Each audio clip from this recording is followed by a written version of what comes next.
My name is Velthari, and I am writing. This because my hands still shake when I think about that day. I had 6 rotations left before my home world burned. 6 rotations before the black ships of the Skarn Dominion reached the nursery. Systems where our children slept in their growing pods. 6 rotations before everything I loved became ash.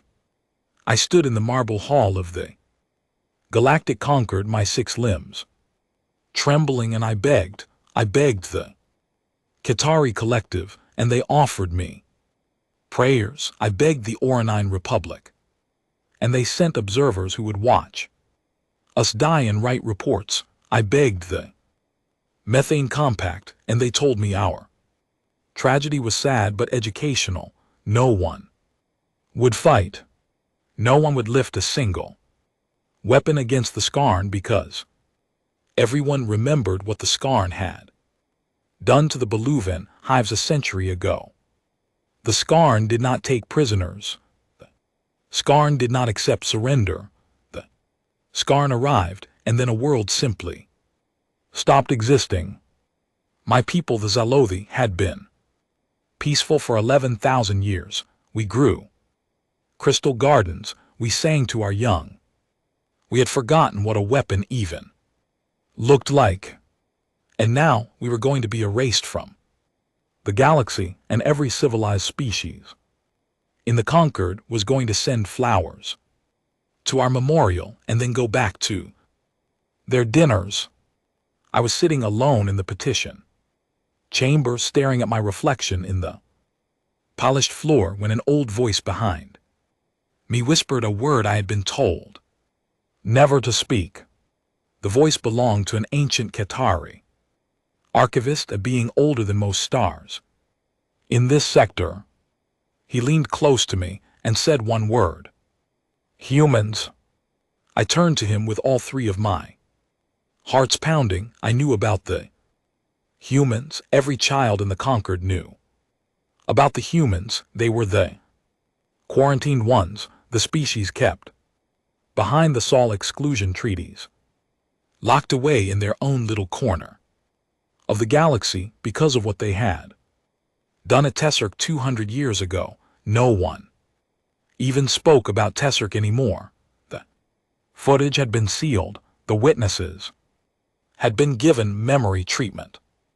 All anyone knew was that 47 species had voted unanimously to never let humanity off their leash again. The archivist told me the humans do not send armies. He said the humans send something else. He told me not to ask them. He told me that asking them was worse than losing. He told me that my children would be safer dead than saved by whatever the humans would send. I thanked him. I waited until he left, and then I filed the petition. The human response came back in 11 minutes. 11 minutes, I had been told. Human bureaucracy was slow, that they argued about everything, that their decisions took rotations to make. But the response was already sitting in my message queue before I had finished drinking my cup of root water. The message was short. It said only this: understood, dispatching package 7, stand clear of the drop. Coordinates. That was all. No signature, no seal, no promise of support or assurance of victory. Just those few words, cold and flat like a note from a stranger. I contacted the human liaison office to ask what package 7 was. A small woman appeared on my screen. Her hair was gray at the edges, and her eyes looked like someone who had not slept well in many years. Her name tag said Margaret Holt. She did not smile. She did not greet me. She simply waited. I asked her what package 7 meant. I asked her how many soldiers were being sent. I asked her what kind of ships, what kind of weapons, what kind of strategy. I asked her a dozen questions in a rush, because I was terrified and because I Needed to believe something was coming. Margaret Holt waited until I was finished. Then she looked at me for a very long moment and she said, "You should pray you never need to know what Package 7 is, sub-envoy. You should pray to whatever you pray to. That we arrive and we do our works and we leave and you never learn our names." I tried to ask another question. She ended the call. 3 rotations later, the Scarn fleet was 2 jumps from my home world. My family sent me a final message. And GT snorts. And GT. My mother sang the old song, the song mothers sing to their young when they young are very small. She sang it to me, a grown diplomat, because she believed she would not see me again.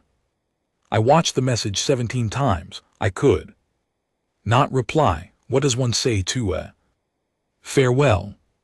On the 4th rotation, the sensors of the conquered observation fleet picked up something translating into our star system. I was on the flagship. I remember the officer at the scanner station making a strange sound, like something had stepped on her throat. I remember running to her station. I remember looking at the readings and not understanding them. It was one ship, only one, but it was the size of a small moon, and it was completely black, and it gave off no energy signatures that our instruments could identify. Our heat sensors wept. Our gravity detectors spun in confused circles. The ship had no markings. It had no running lights. It had no communication channels. It simply appeared enormous and silent, and then it sat there waiting. I called Margaret Holt. I asked her if this was Package 7. I asked her where the rest of the fleet was. I asked her when the other ships would arrive. She told me there were no other ships. I did not understand. I asked her to repeat herself. I asked her if there had been a mistake. I told her the Scarn were bringing 400 capital vessels and 12,000 support craft. I told her we were facing an empire. I told her that one ship could not possibly be enough. Margaret Holt smiled then for the first time. It was not a kind smile. It was the smile of someone who has already seen the ending of a story you are only beginning to read. She said, "Sub-envoy, we are not sending you a fleet. We are sending you Package 7. There is a difference." I asked her what the difference was. She said, "A fleet is what you send when you want to win a war. Package 7 is what you send when you want to end the idea of war in the mind of your enemy forever." Then she told me to evacuate the observation fleet to a safe distance. She told me not to watch what happened. Next, she told me that some of my officers would have bad dreams for the rest of their lives if they watched. She told me to trust her and pull back. I gave the order. My captains did not argue. They had seen the black ship too, and none of them wanted to be anywhere near it. As we pulled back, I stayed at the observation window. I could not look away. I am not proud of this. I was a coward in many ways, but I was not coward enough to look away from the thing I had called into existence. I had summoned this. Whatever happened next, I wanted to see it with my own eyes. The black ship began to open. It did not open like a normal ship. It did not have doors or bays. A long seam appeared on its side, and then the seam widened, and then something inside began to glow with a soft white light. The light was not bright. It was not dramatic. It was the gentle, steady light of a room where something is waking up after a very long sleep. I watched and I waited and I thought that any moment now I would see soldiers pouring out, thousands of them, tens of thousands, a great army marching forward to save my people. But that is not what I saw. Instead, 9 small shapes walked out of the light. Just 9, I counted them 3 times because I could not believe my own eyes. 9 figures walking slowly across the open space between their ship and the waiting drop ship. They were not in formation. They did not march. They moved like friends walking to a cafe, casual and unhurried, as if they were not about to face an empire of trillions. I turned to Margaret Holt on my screen. My voice was very small. I asked her where the army was. She looked at me, and her tired eyes were full of something I could not name. Pity, perhaps, or warning, or grief. She said, "Sub-envoy, you asked for help. We are giving you help, but I need you to understand something before the next part starts. I need you to understand it very clearly." I asked her what. She said, "We did not send you an army. We sent you the people who end armies. And once they begin their work, we cannot call them back. No one can." Then she ended the call, and I was alone with my reflection in the glass, and 9 small shapes were walking toward my dying world. And somewhere in the dark, between the stars, the Skarn fleet was still coming. The dropship carrying the 9 vanished into the void, and for a long while nothing happened. I stood at the observation window of our cruiser, watching empty space, waiting for some sign that the war had begun. None came. The stars just kept turning.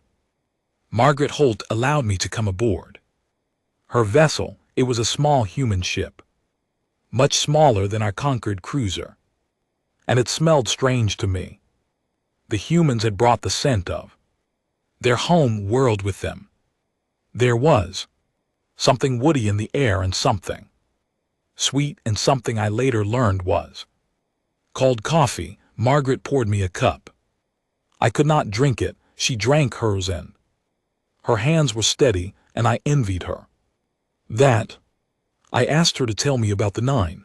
I told her I needed to know. I told her that if my people were going to be saved or damned by these strangers, I deserved to know who they were. Margaret was quiet for a long time. Then she set down her cup, and she began to speak. Her voice was calm, but underneath the calm there was something tight, like a wire pulled almost to breaking. She said, "Each of them has a name. We gave them not their real names. Their real names were taken from them a long time ago when they became what they are. We do not remember what they were called when they were children. That information was sealed, and the seals were buried, and the people who buried the seals have all passed on. What we have now are only the names they chose for themselves, or the names we chose for them."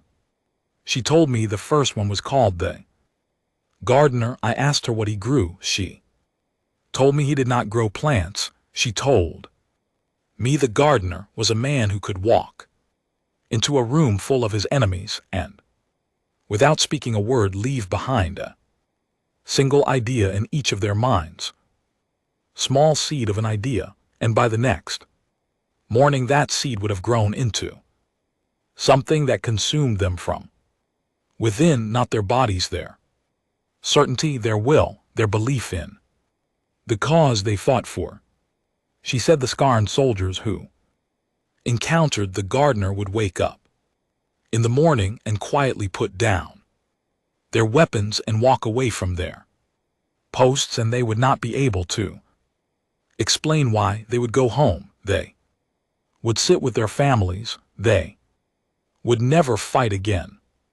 I asked if that was a mercy. Margaret said it depended on what you thought mercy was.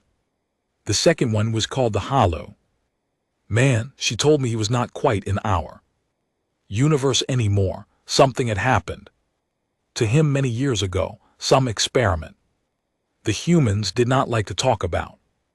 And now he existed slightly sideways too. Reality, he could walk through walls. Because the walls were not entirely there for him, he could walk through shields, through armor, through the holes of warships. Nothing solid was solid to him. And when he wanted to, he could reach into a place and simply remove something. A commander from a command deck, a core from a reactor, a single thought from the mind of a general. The third one was called Nine of Hearts. I asked what that name meant. Margaret gave a small, sad smile and said it was the name of a playing card. She told me the woman had chosen the name herself many years ago because she said that was what she felt like, a single card in a deck of many, drawn at the wrong moment, in the wrong game by someone who did not know the rules. Nine of Hearts had a way with numbers and with probability.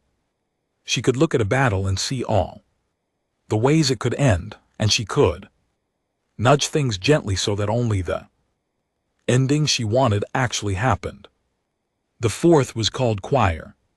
Margaret warned me not to listen to Choir speak if I ever met her, because Choir did not have one voice. She had many, thousands of them layered together, all speaking at once, and when Choir spoke to an army, the army would forget which side it was fighting on. Soldiers would turn on their own commanders, not in anger but in gentle confusion. They would simply not remember who their friends were and who their enemies were. They would lay down their weapons or pick up someone else's and walk the other direction, and they would not understand why. The fifth was called the understudy. She was the youngest of the nine. Margaret said, only 40 human years old. Understudy could look at any person and, after a few minutes of watching them, become that person, not pretend to be. Become their face, their voice, their memories, their habits. And when the understudy walked into a Skarn High Command meeting wearing the face of their Supreme Marshal, every officer in that room would believe she was their leader, and they would follow her orders until she was finished with them. The sixth was called Brother Ash. Margaret did not want to tell me much about Brother Ash. She only said that he had been a priest once in some old human faith, and he had seen something terrible, and what came back from that seeing was not quite a priest anymore, but still wore the robes. Brother Ash specialized in what Margaret called despair. He could walk onto a battlefield, sit down calmly in the middle of it, and within an hour every soldier around him would lose the will to continue. Not their lives, their purpose. They would simply sit down beside him and weep and never fight again. The seventh was called Patience. She was old. Margaret said, much older than she looked. Patience did nothing but wait.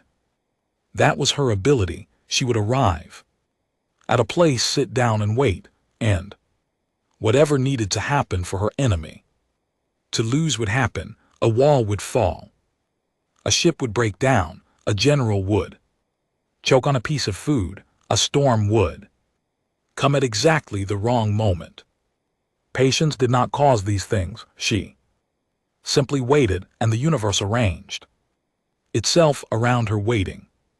Margaret said Patience frightened her more than any of the others because Patience did not seem to need to do anything at all. Things just happened around her. The eighth was called Second Sunday. Margaret laughed a little when she said that name. It was the only time I saw her laugh. She told me Second Sunday was the kindest of the nine. He baked bread. He remembered birthdays. He wrote letters to his mother every week, and he had the ability to walk into any place that was locked, any vault, any cell, any sealed chamber, and open it. Nothing could stay closed a second. Sunday. He did not use tools. He did not use force. Things simply opened when he asked them to. Margaret stopped there. She did not want to tell me about the 9th. I pressed her. I told her I needed to know. I told her I had earned the right to know. She closed her eyes. She was quiet for a very long time, and then she said, "The 9th one does not have a name. We do not call it a name because we do not want to call it at all. The other 8 know what it is. They keep their distance from it. They do not speak to it if they can help it. They do not look at it directly." I asked her what it was. She said, "We did not build the 9th. The other 8, yes, we made them. We took ordinary people and we changed them. And they volunteered and they knew what they were becoming. But the 9th we found in a deep place on our home world. Under ice, under stone, under time. We did not know what it was. Our scientists studied it for 100 years before they even understood it was alive. And then when the troubles came and the old wars began, someone made the decision to take it out of its vault. Just once, just for Tesseract. I felt something cold move through all 3 of my hearts. Tesseract, the word. No one said.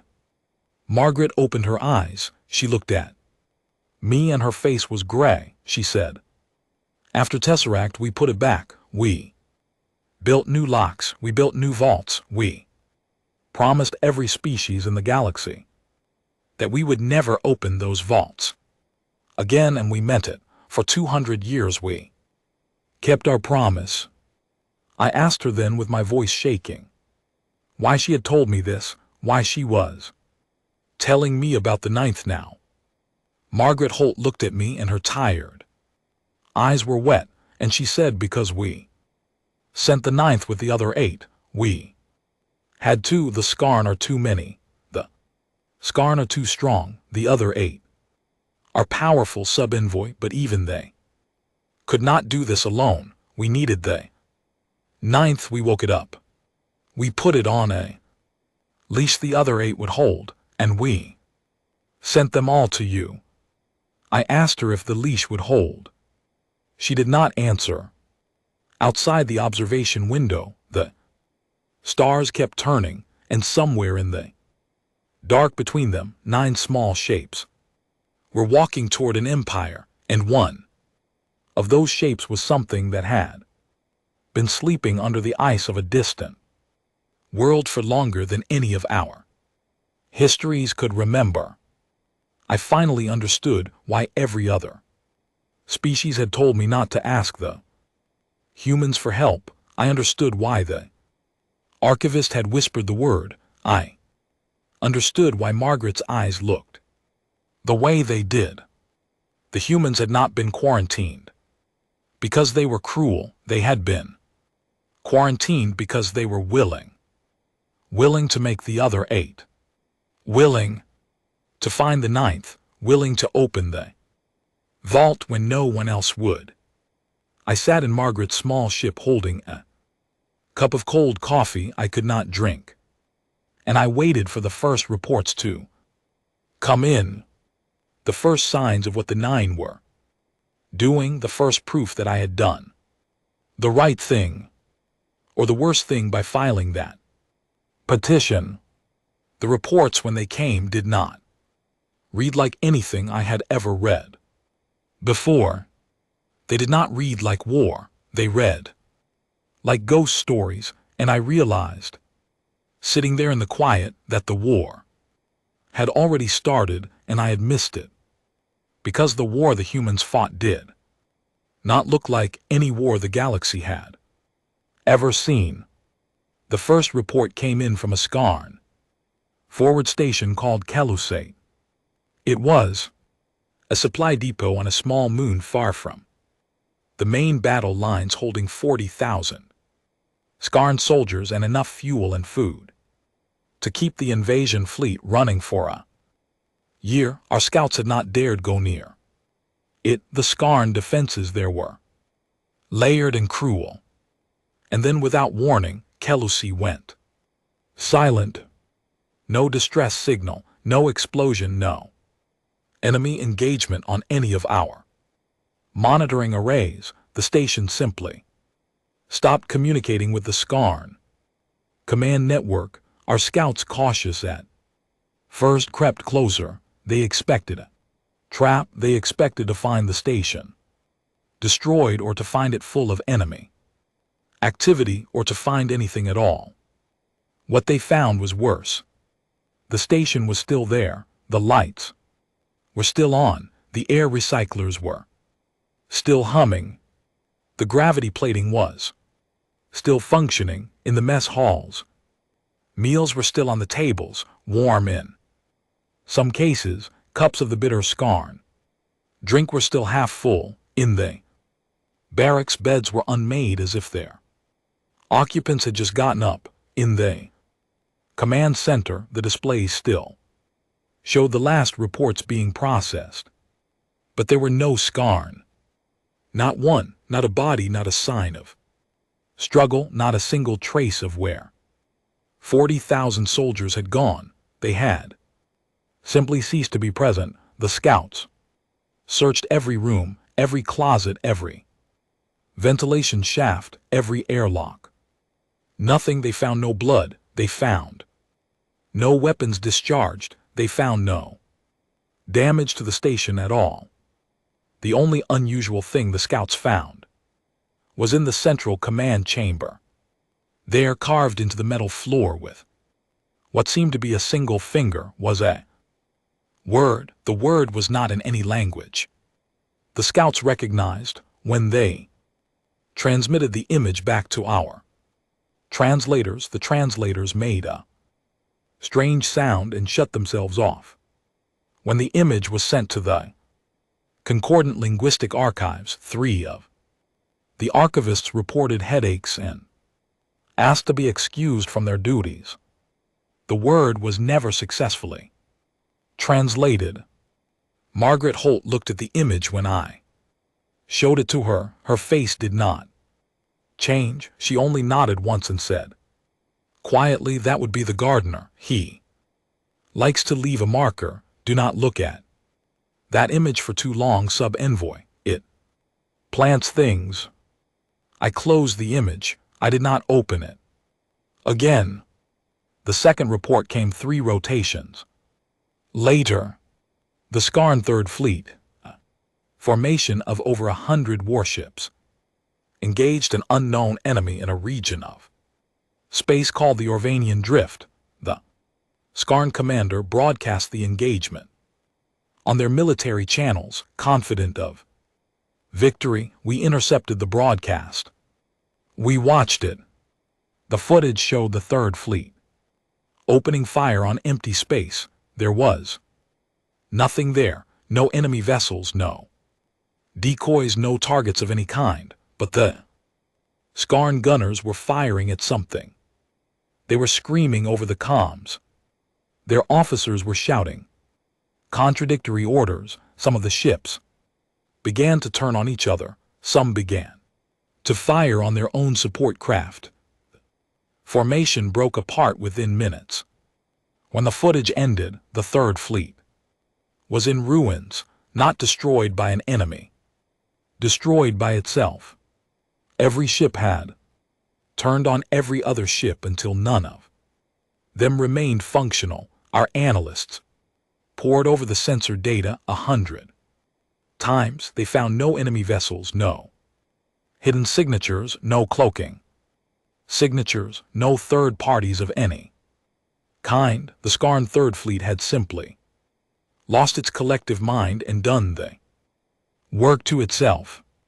Margaret said that was choir. She told me choir had probably sung one note, just one, on a frequency only the Skarn could hear, and in that one note she had placed enough confusion to turn allies into strangers and strangers into targets. Margaret told me Quire had not raised a single weapon, she had only used her voice. The third report was the one that broke the Concordance disbelief. The Skarn have rulers they call Archons. These are not ordinary leaders.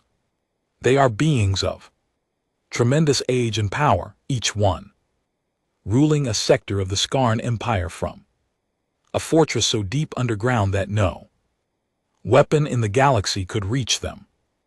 The Archons are protected by 10 layers of shielding, by armies of bodyguards, by systems of scanning and defense that had never been successfully penetrated. No Archon had been harmed in 3,000 years. The Archon of the Reaching Hand, ruler of the sector nearest to my homeworld, sat on his throne one afternoon and gave a speech to his loyal officers. He spoke. For an hour, he laid out plans for the invasion of the Zalothi nurseries. He was eloquent, commanding, terrible. He finished his speech, dismissed his officers, and retired to his private chambers. 3 rotations after that speech, junior officer entered the chambers to deliver a report and found the Archon sitting in his chair, perfectly upright, perfectly still. The junior officer approached, spoke the proper greetings, waited for a response. No response came. The officer approached closer. The Archon did not move. The officer touched the Archon's shoulder. The Archon had been gone for 3 weeks, not ill, not injured, gone. The body was cold and had been cold for a long time. The attending physicians confirmed it. 3 weeks at minimum, possibly longer. But the speech had been given 4 rotations ago. Every officer in the Reaching Hand sector had heard it. Every officer had seen the Archon, had received his orders, had saluted and marched out to carry out his commands. Margaret Holt, when I brought her this report, sipped her coffee and said that would be the understudy. She was wearing his face. She was sitting in his chair. She was giving orders in his name for 3 weeks while he was already gone, and now every command he gave during those weeks is under question.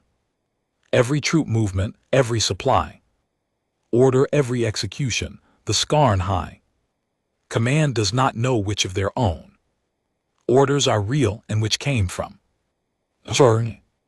their entire invasion plan has been poisoned from the inside.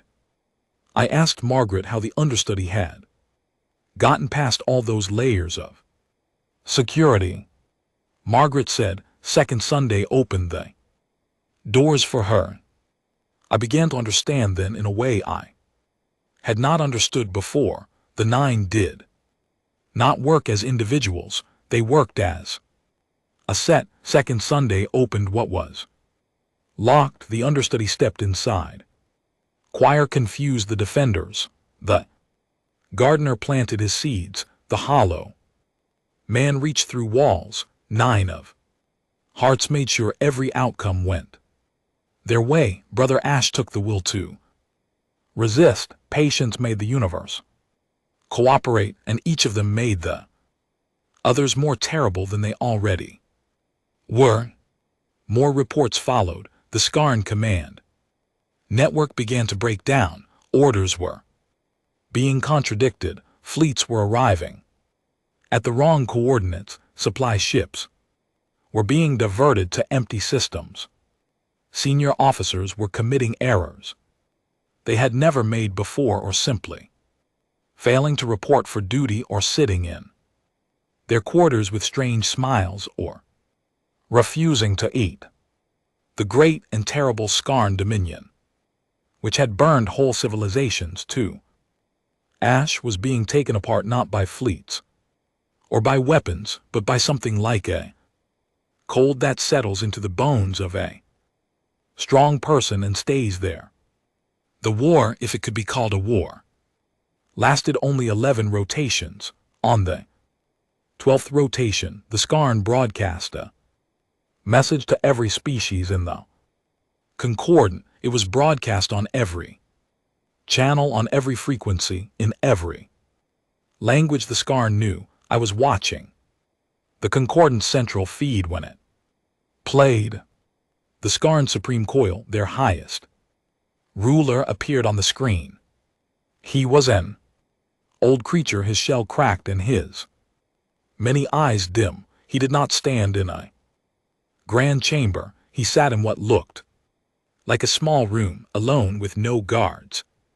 Behind him, he looked very tired. He looked like someone who had not slept in many rotations.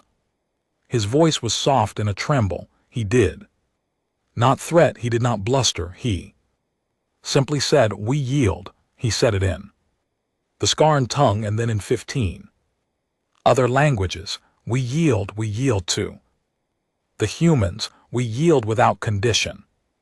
We will pay any reparation. We will return any territory. We will surrender any weapon. We will sign any document. We beg only one thing. We beg the humans to call their people home. We beg them to take the 9 back to where they came from. We will never speak against them again. We will never move against any concordant world again. We will cease to be a military power. We will disarm. We will become anything the humans wish us to become. Only please take them home. And then the Supreme Coil did something no Skarn had ever done in the history of their people. He wept openly on camera. Thick tears fell from his many eyes and his shoulders shook, and he whispered something in his native tongue that the translators rendered as, "We did not know what you kept. We would not have moved against any world if we had known. Please take them home." The broadcast ended. The concordant chamber was silent for a very long time. I turned to Margaret Holt, expecting to see relief on her face, expecting to see pride. The humans had done what no one else could do. They had stopped the Skarn. My home world was safe. My children would live. It was over. But Margaret Holt was not smiling. Her face was the color of old paper. Her hands were shaking around her coffee cup, and she had spilled some of it on her uniform, and she had not noticed. She was staring at nothing. I asked her what was wrong. I told her the war was over. I told her the Skarn had surrendered. I told her she had won. Margaret Holt slowly set down her cup. She looked at me and she said, 8 of them have reported in. The 9th has not. I did not understand. I asked what she meant. She said, "We have a procedure. After an operation, each of the 9 checks in on a private channel every 12 hours. This is how we know they are still themselves. This is how we know the work is done. 8 of them have checked in.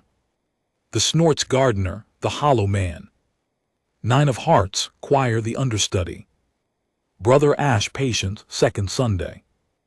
All 8 on time, on schedule." She paused. She took a breath. She said, "The 9th has not checked in for 40 hours now. And GT Snorts. And GT. The 9th is supposed to check in every 6 hours, not 12, 6, and there has been nothing, not a signal, not a word. Nothing." I asked her what that meant. Margaret Holt looked at me, and in her eyes I saw something I had never seen in a human face before. It was not fear. Fear is a small thing. It was something older, something deeper, something I can only call the awareness of a door that should not be opened being opened right now somewhere nearby. She said, "Sub-envoy, it means the leash has come off, it means the ninth is off its leash, and the other 8 who are supposed to keep it on its leash have not reported that they are trying to put the leash back on, which means one of 2 things: either they are still trying and have not yet succeeded, or they have already failed. I asked her which she thought was more likely. Margaret Holt did not answer me. She stood up. She walked to the communication console. She opened a channel back to Earth, and I heard her say into the channel, "This is Holt at Xyloth Station. I'm declaring a code black. Repeat code black. Wake up the councils, wake up the vaults, wake up everyone, we have lost containment." The next part of this story is the part I have the hardest time writing down. Even after all these years, my claws still tremble when I reach for the words, but I promised when I began this memoir that I would tell the truth, all of it, even the parts that make me afraid to be alive. Margaret Holt's Code Black began a chain of events across the Concordant that had never happened before. Within hours, every human vessel in the galaxy was moving toward a single coordinate. Within a day, human embassies on every world began to broadcast warnings. Warnings were strange. They did not say what the danger was. They only said, if you are within 6 jumps of the Skarn homeworld, evacuate. Do not wait. Do not pack. Do not finish your meal. Get on a ship and go. Go anywhere else. Go now. Most species did not listen. They thought it was a trick. They thought it was human paranoia. They had just watched the Skarn Dominion surrender, and they believed the war was over, and they believed the humans were making a fuss over nothing. The Qatari Collective officially ignored the warning. The Ornine Republic said they would send observers to assess the situation. The Methane Compact was still writing its formal position paper when the first reports came in.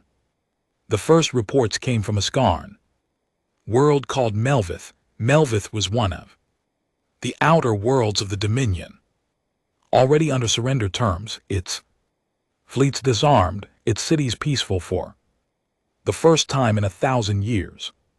The people of Melvith had celebrated the end of the war. They had held feasts. They had released their political prisoners. Their children had been allowed to play outside the shelters for the first time in many rotations. And then one morning, Melvith stopped responding. It was not like Kelusate. There the soldiers had simply been gone. On Melvith, the sensors still showed life signs, millions of them, but the communications had all stopped. No government broadcasts, no news feeds, no personal calls, no merchant traffic. Life signs were there, but no one was speaking. A Qatari observership, the first to arrive, reported that the cities of Melvith were intact. The buildings stood, the streets were clean, the gardens bloomed, but the people of Melvith were all sitting everywhere, in their homes, on their steps, in their public squares, in their gardens, sitting, not moving, not eating, not speaking, just sitting and looking at nothing, with small smiles on their faces. The Qatari observer flew lower. He broadcast his findings back to his ship. He said the people of Melvith did not respond to hails. They did not respond to the noise of his vessel. They did not respond to anything. They were breathing. Their hearts were beating. But no one was home inside them. He said the word home, and then he stopped broadcasting. His ship did not return. A second ship sent to find the first returned with its crew in the same condition, sitting, smiling, not present. Margaret Holt received this news in the communications hub of her ship. I was with her. She read the report twice. Then she set it down and she said, "That was not Brother Ash. Brother Ash takes the will. This is something else. Something is taking the people themselves." I asked her what was taking them. Margaret did not answer. She was already calling Earth. I heard her speaking to someone on the other end, and someone was speaking back in a voice that was very quiet and very calm and very terrible. I could not understand the words, but I could understand the tone. It was the tone of someone who had prepared for this moment for a very long time and who had hoped every day of those long years that they would never have to use their preparation. More reports came in. The pattern spread world after world in the sky. Sector went quiet in the same way. Not violence, not bodies. Just people sitting, smiling, empty while their cities continued to function around them. Lights stayed on. Water kept flowing, but no one answered. No one came when called. No one ate. Slowly, the life signs began to fade. Not because anyone harmed the people, but because the people were no longer there to take care of themselves. Margaret told me the ninth did not take life. That was not its purpose. The ninth took something smaller than life and larger than life all at once. It took the thing that makes a person a person. What was left behind was a body. A breathing, beating body, but the occupant had gone somewhere else. I asked her where. Margaret Holt said, "We do not know. We have never known. The ninth does not explain itself. It never has. It takes what it takes and it keeps it, and no one who has been taken has ever come back." I asked her then the question I had been afraid to ask since she first told me about the ninth. I asked her what had happened at Tesserg. Margaret Holt looked at me for a long moment, then she told me. Tesserg, she said, had been a world much like Melvith, a smaller world in a smaller empire 200 years ago, back when humans had first been allowed to travel among the stars. The empire had attacked a human colony. The humans, young and inexperienced and angry, had taken the ninth out of its vault for the first time. They had not fully understood what it was. They had thought it was a weapon. They had sent it to Tesserg to end the attack.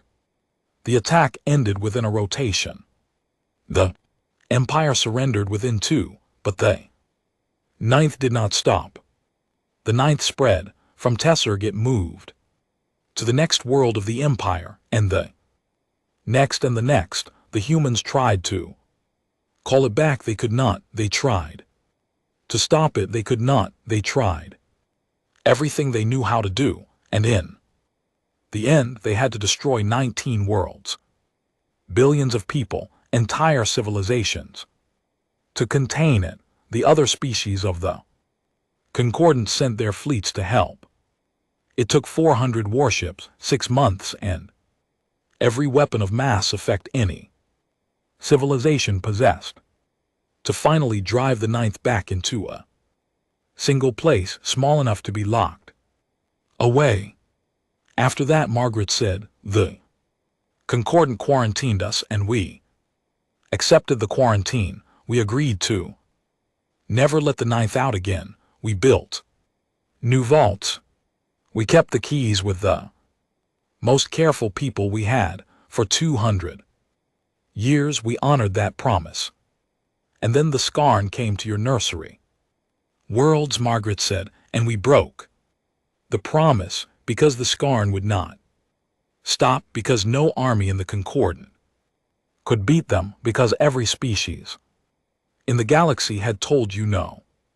Because you came to us with 6 rotations left, and we made a decision. in a small room on Earth that we would rather break our word than watch your children burn. I sat in silence for a long time after she told me this.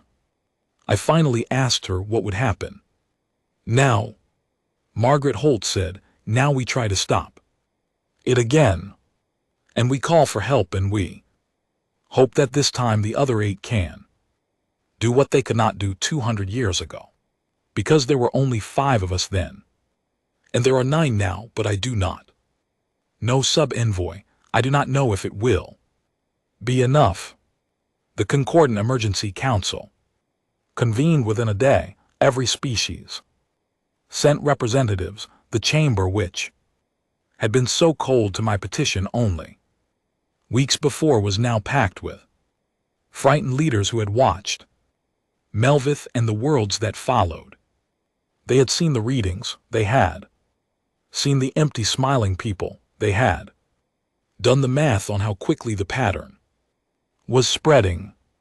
Margaret Holt spoke to the council. She did not apologize, she did not make excuses. She laid out what had happened in clear and simple words, and when she was done she said, we need every fleet the Concordant can gather, we need every weapon, we need every species to send what they have. We are calling in the old treaty clause, the one every species signed after Tesser, that says humanity may request military assistance against our own creations if containment is ever lost. We are invoking that clause now, please. The chamber was silent. Then an Oranine admiral stood and asked against whom. Margaret Holt said, against the thing we sent to save the Xyloth, against the 9th of Package 7, against what we built and what we should never have built and what we should certainly never have let out of its vault a second time. The admiral asked how many worlds were already lost. Margaret said, 17 at last count, all in the Skarn sector. The Skarn Dominion has effectively ceased to exist as a population, though the worlds themselves are still intact. The pattern is moving outward at the rate of 1 world per rotation. It is not slowing down. An old Qitari counselor asked what would happen if the Concordant did nothing, if we simply stayed behind our borders and let it run its course. Margaret Holt looked at him and she said, in 400 rotations it will reach the edge of the Skarn sector. In 600 it will reach Xyloth space. In 900 it will reach Qitari space. In 1200 it will reach Earth. It will not stop at Earth. It will keep going. It has no borders. It has no end. We built it to have no end. We thought at the time that being unstoppable was a good quality in a weapon. She paused. She looked around the chamber. She said, I am asking you, every species represented here, to help us stop the mistake we made. If you do not help, none of us survive this. Not my people, not yours, not anyone. The vote was held. It passed. It was not unanimous. 3 species voted to abandon humanity to our fate. They argued that we had brought this upon ourselves, which was true, and that helping us was a risk, which was also true, but the majority voted yes, not out of love for us, out of understanding that the 9th did not care about borders. The coalition fleet began to assemble ships from 47 species, weapons that had never been used in peace treaties, ancient things pulled out of storage, experimental things pulled out of research labs, everything the Concordant had. The other 8, meanwhile, had begun their own work. Margaret showed me transmissions from them. The gardener had sent a short message saying only, we are trying. 9 of Hearts had sent A longer one explaining that she was calculating paths forward, but that every path had a cost, Choir had said. She would try to call to the ninth too. Sing to it, but she did not know if it would hear her. Brother Ash had said he was going in alone to see if despair could reach what will could not. Patience had said she was waiting and that something would come. Second Sunday had sent a message that made Margaret cry. I did not understand why at first. The message was short. It said only, if I do not come back, please tell my mother I loved her. Baking, Margaret read it 3 times. Then she put her face in her hands. The hollow man and the understudy had not sent messages. Margaret said they would be the ones closest to the ninth. They would be the ones trying to reach it physically. She said she did not expect to hear from them again. The coalition fleet launched. Margaret Holt offered me a seat on her vessel too. Observe, I accepted, though every instinct I had told me to flee. I had started this. I had filed the petition. I had summoned the 9. I had to see the ending, whatever that ending was. We jumped to the Scarn sector. We joined the coalition and snorts for 9 months. We fought the thing we could not name. I do not have the words to describe that war. There were no battles, not as my people understand battles. There was only the slow, terrible work of driving a presence back into a box. Worlds had to be abandoned. Systems had to be sealed off. Ships that went in did not come out. Crews that were taken did not return. Every tool in the Concordance arsenal was used, and most of them failed. What worked in the end were the other 8. They died sub-envoy. They died one by one, holding the thing in place, while the coalition fleets built the new vaults. Brother Ash went first, then the hollow man, then Patience, who had waited and whose waiting had ended at last, then Choir and 9 of Hearts and the gardener and the understudy, and finally Second Sunday, who opened the last vault door and stepped inside with the 9th and closed the door from the inside, because only he could open it and only he could be trusted to close it. No, I am wrong. There was one more. Margaret Holt at the end when Second Sunday was holding the door, but they locks had not yet engaged. Something was needed, something small, a final key. Margaret Holt, who had drunk coffee with me, who had told me the names of the 9, who had cried when Second Sunday sent his message about his mother's baking, stood up from her chair on her small ship, took off her uniform jacket, folded it neatly, handed it to me, and walked to the shuttle bay without speaking. She did not say goodbye. I think she did not trust herself to. She flew to the vault. She stepped inside with Second Sunday and the 9th, and she closed the last lock with her own hand. I found a note in the pocket of her folded jacket later. It was short. It said, "Sub-envoy, please tell your children we are sorry. We tried to be gentle. We really did, but the universe did not raise us to be gentle. It raised us to be the last thing standing, and sometimes that is the only thing that can save you, and sometimes it is the thing you need saving from. Please do not ask us for help again. Please do not make us open the vault." I kept the note. I have it still. It is in a small box beside my writing desk. I look at it sometimes late in the evenings when my grandchildren are asleep, and I try to understand the people who wrote it. Earth was not destroyed after the war. The vote in the Concordant was very close. Many species argued that humanity had proven too dangerous to be allowed to exist. They argued that the vault would be opened again someday by some future human who decided the reason was good enough. They argued that we could not risk it. But other species argued, and I was among them, that humanity had also given up 8 of their 9 and one good woman, named Margaret Holt, to fix what they had done, that without them the scarn would have erased us, that without them every species in the concordant would be nothing but a fading memory. They argued that humanity's willingness to do terrible things was also a willingness to do terrible things on behalf of those who could not do them at all. They argued that a galaxy without humans was a galaxy where the next scarn dominion would face no resistance.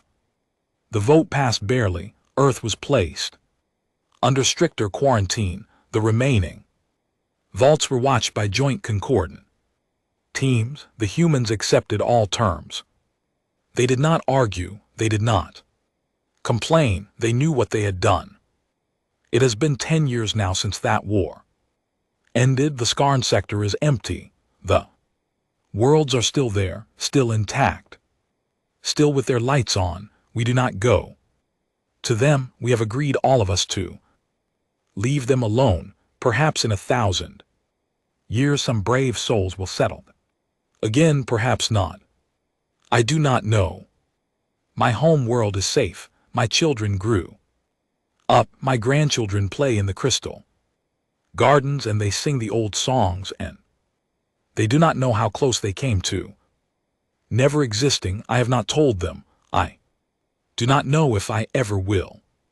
Sometimes at night I think about what Margaret Holt said to me that first day on her small ship when I asked her what Package 7 was.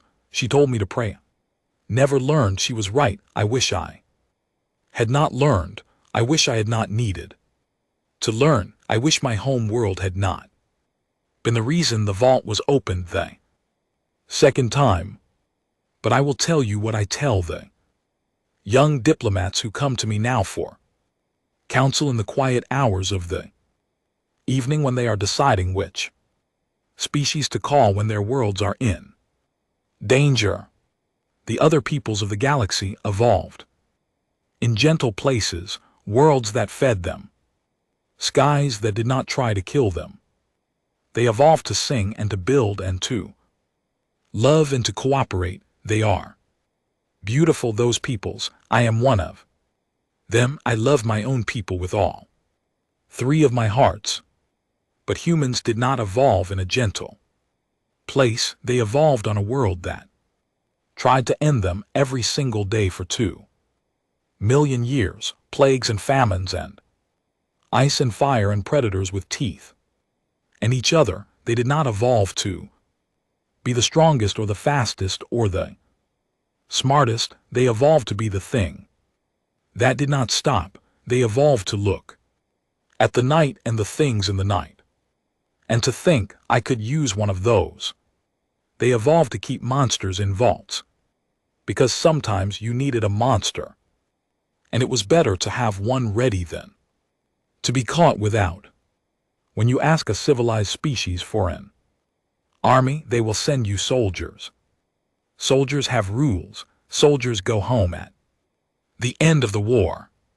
When you ask humans for an army, they will ask you a question first. They will ask you how bad it is, and if you tell them it is bad enough, they will go to a room most of them do not know exists, and they will open a door most of them have never seen, and they will send out something they are afraid of, because the only thing more frightening than what humans keep is the thing that made humans need to keep it. I learned that lesson. It cost me nothing. It cost them everything. I hope, my young diplomats, that you never need to learn it. I hope your world stay safe. I hope the old empire stay asleep. I hope the dark between the stars stays empty. But if the day comes when it is not empty, when something terrible is moving toward your children and every other Species has told you no and your rotations are running out and you have no options left at all, then you will remember the humans, you will remember the quarantine, you will remember the reason for it, and you will have a choice to make. I will not tell you what choice to make. I do not have the right.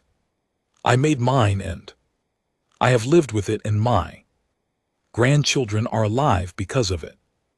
And 8 good strangers and 1 good woman are sealed in a vault forever because of it, and the 9th is back in the dark, sleeping again, waiting to be needed a 3rd time. Do not make them need the 9th a 3rd time, please. If you hear nothing else I have said, hear that. Do not open the vault. Do not ask them to open it for you. Find snorts another way. There is almost always another way. Almost.